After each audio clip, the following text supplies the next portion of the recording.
सीढ़ियां चढ़ते वक्त या उतरते वक्त अगर आपको घुटनों में, कमर में या हिप में दर्द होती है और चढ़ने में आपको बहुत मुश्किल होती है, पकड़ के चलना पड़ता है और आपका दिल करता है कि यार झूठ हो जाए, आपको सीढ़ियां चढ़नी ही ना पड़े, तो अगर आपकी उम्र 50 साल से ज्यादा है, ये वीडियो अंत तक लाजमी देखिएगा क्योंकि जो मैं आपको टिप देने वाला हूं, आप कुछ ही दिनों के अंदर अंदर सीढ़ियां चढ़ने में जो आपकी तकलीफ है बिल्कुल ठीक हो जाएगी। सबसे पहले तो हम करते हैं गलती ये है कि हम क्या करते हैं कि सीढ़ियां चढ़ते वक्त जबरदस्ती चढ़ने के चक्करों में हम अपने पांव का एंगल और अपने घुटने का एंगल गलत रखते हैं। पहले आपने क्या करना है, अगर आपको चढ़ते उतरते तकलीफ होती है सीढ़ियां, आपने क्या करना है, आपके पांव की पोजीशन बाहर की तरफ होनी चाहिए, पांव बाहर की तरफ, हल्का सा दरमियान से बाहर की तरफ होना, घुटना आपका सीधा ना हो, वो भी पांव की डायरेक्शन में हो। अब इस पोजीशन पे आपने अपने आप को थोड़ा सा आगे की तरफ झुकाना है, साइड से पकड़ना है, फिर हिप के जोर से, हिप को जब आप टाइट करेंगे, हिप के जोर से जब आप ऊपर चढ़ेंगे तो आपके घुटने का जोर कम लगेगा। हम गलती ये करते हैं, घुटने की ताकत से चलते रहते हैं। दोबारा समझें, पांव बाहर की तरफ रखें,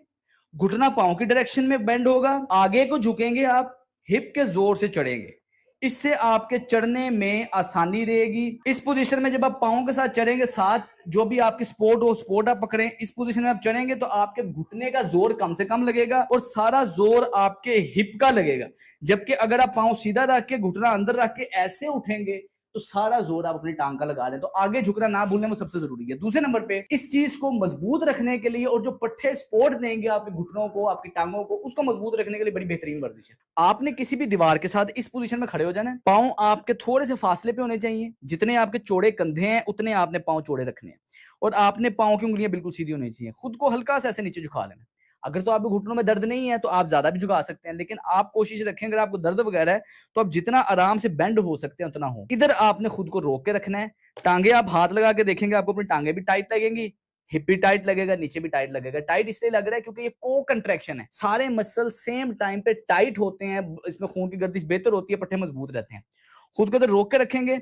नेक्स्ट आपने काम ये रखना है कि आपके जो पंजे हैं इसको आप अपनी तरफ ऐसे खींचेंगे, फिर आगे लेके जाएंगे, ये ऐसे खींचेंगे, आगे लेके जाएंगे। इससे हो ये रहा है कि टांग के जो सामने वाले पट्टे हैं, इसको टिबियालिस एंटीरियर मसल कहते हैं, ये मसल हमारा कमजोर होता है, सीढ़ियां चढ़ने उतरने में आपको प्रेशर रहता है, आपको दर्द रहती है। तो अगर आप ये वाले पट्टे को मजबूत इतना कर लेंगे, आपको इंशाल्लाह सीढ़ियां चढ़ते उतरते इसमें तकलीफ नहीं होगी। जो पहले वाला वीडियो का हिस्सा था उसमें जो तरीकाकार था, उस तरीके को आपने हमेशा फॉलो करना है, लेकिन ये वाली वर्जिश आहिस्ता आहिस्ता आपके घुटनों को मजबूत रखेगी और जितना मर्जी आप सीढ़ियां चढ़ते उतरते रहे, आपको इंशाल्लाह तकलीफ नहीं होगी। इस वर्जिश का तरीकाकार ये है कि इसको दिन में 2 से 3 दफा करना है और 1 से 2 मिनट के लिए एक बार में करना है। यानी कि इस पोजीशन में मैं 1 से 2 मिनट करूंगा, अगर थक गया हूं खड़े होके सांस ले लूंगा, फिर दोबारा इस पोजीशन में आके पांव को आगे पीछे मूव करूंगा और स्लो करना है, झटका नहीं लगना चाहिए, करते वक्त दर्द नहीं होनी चाहिए। अस्सलाम वालेकुम।